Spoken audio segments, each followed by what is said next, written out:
لیکن امام قسطلانی رحمت اللہ علیہ هغه دا خبره ذکر کړې ده چې پرز د قیامت باندې طلب یو وي.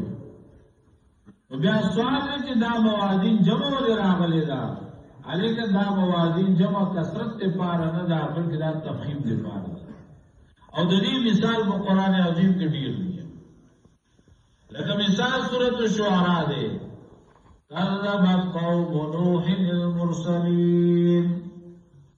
اللہ فرمائے درو جنوالے کڑو قوم د نوح علیہ السلام، حضرت نوح علیہ السلام درو جنوالے کڑو قوم د نوح علیہ السلام د انبیاء آئی خود یو پیغمبر تصدیق کرو.